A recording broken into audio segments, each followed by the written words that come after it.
Hello, dear students. Today we are going to discuss Rabindranath Tagore's the very famous one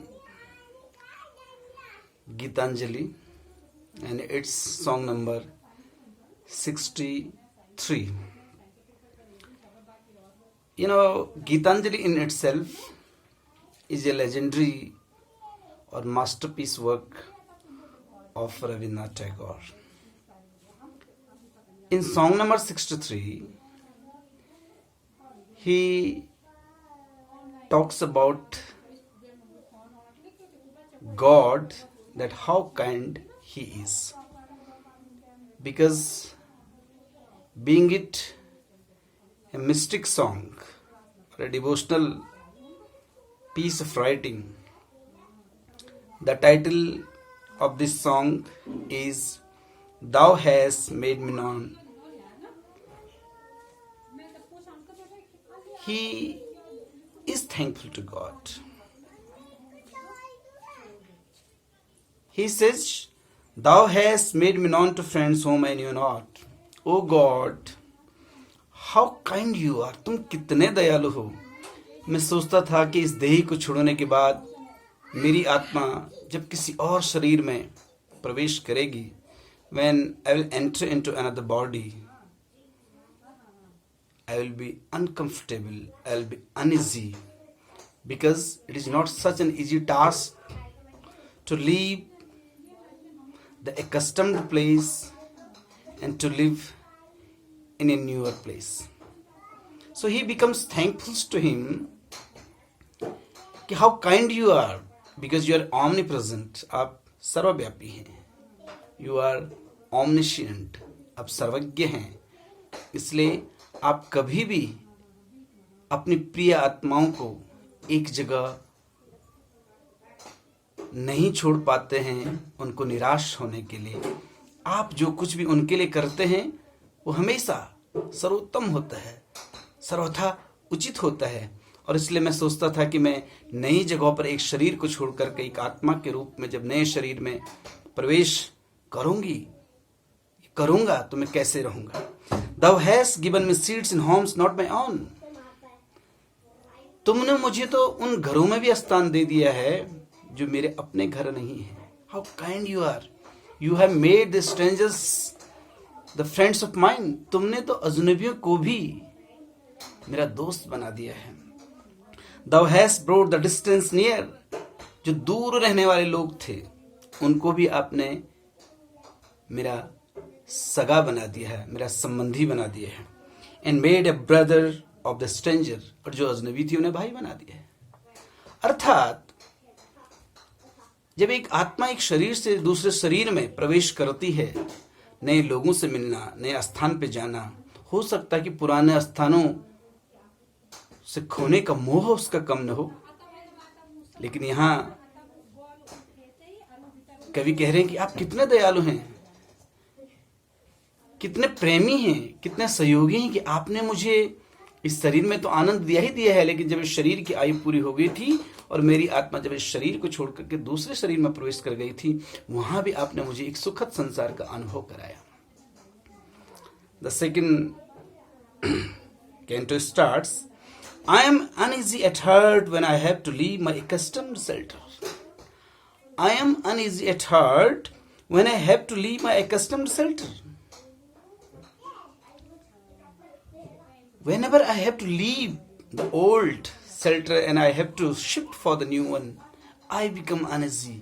मुझे बेचैनी होती है जब मैं एक चित परिचित शरण से, चिरपरिचित स्थान से दूसरे स्थान पर जाता हूँ. I forget that there abides the old and the new. और मैं भूल जाता हूँ कि वहां भी पुराने में एक नया रहता है. And that there also thou abidest. और वहां जहां मुझे लगता कि कोई भी नहीं है, फिर वहां भी मुझे आप ही मिलते हैं. आप कितने दयालु हैं, कितने सर्वव्यापी हैं, आप मेरा इतना ख्याल रखते हैं. Third stanza here it starts. Through birth and death in this world or in others, wherever thou leadest me, it is thou. Means when I try to be free from this cycle of birth and death, जब भी मैं इस जन्म और मरण के इस बंधन से मुक्त होना चाहता हूं, और जहां कहीं भी जाता हूं वहां भी तो मुझे और कोई नहीं ले जाता है सिर्फ तुम्हारे सिवा. Nobody leads me there but you, because you are so kind. So I am so grateful to you. I am indebted to you. I can never be indebted from your kindness that you have showered upon me. Wherever thou leadest me, it is thou, the same, the one companion of my endless life, whoever linketh my heart with bonds of joy unfamiliar. It is you only that who has connected my relationship, who has associated me with the persons those who were unfamiliar to me, and now they have become very familiar to me. The very friends of mine, जिन लोगों को मैं अपरिचित मानता था, आज वही लोग मेरे सबसे प्रेमी बन गए हैं. वो भी सिर्फ आपकी कृपा से. आप कितने दयालु हैं. आप ही तो हैं जो मौत और जन्म और मरण के बंधन से, सुख और दुख के बंधन से मुझे मोक्ष की ओर ले जा रहे हैं, मुझे उन्मुक्त कर रहे हैं, मुझे स्वतंत्र कर रहे हैं. And now the last cantos here starts. When one knows thee, then alien there is none. Then no door is shut. Oh, grant me my prayer that I may never lose the bliss of the touch of the one in the play of the many.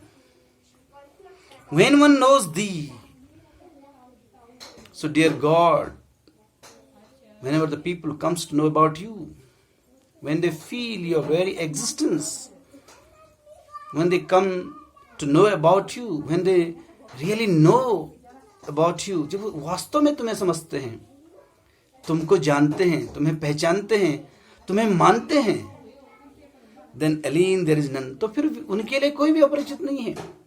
Alien कोई भी उनके लिए विदेशी नहीं है.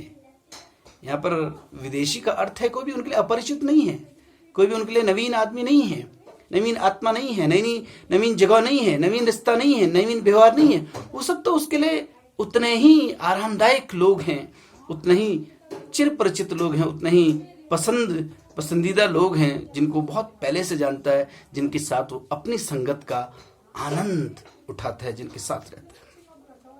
Then no door is shut. Then there are no door shut for that man who has been living in the very blessing of yours. जो तुम्हारे आशीर्वाद की छांव में रह रहा है, उसके लिए फिर कोई भी विदेशी नहीं है, कोई भी अपरिचित नहीं है, कोई भी अनोखा नहीं है, कोई भी अजनबी नहीं है. ओ ग्रांट मी माई प्रेयर, तुम मुझे वो मेरी प्रार्थना लौटा दो. You just give me that prayer by which I can remember you all. I can always be in your surrender. I can always be in your blessings, that I may never lose the bliss of the touch of the one in the play of the many. And you are the only character who plays so many roles that supports me everywhere all the time. So I really am thankful to you, because you have given me all the comforts, even by transferring me from one body to another one, from one place to another one, from the known friends to the unknown one, from unknown places to the known one.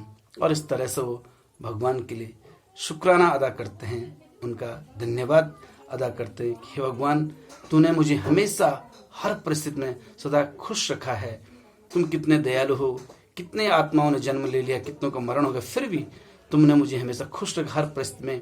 मैं हमेशा सदैव तुम्हारी इस कृपा है के लिए, तुम्हारी इस दयालुता के लिए तुम्हें प्रणाम करता हूँ, नमन करता हूँ. Thank you.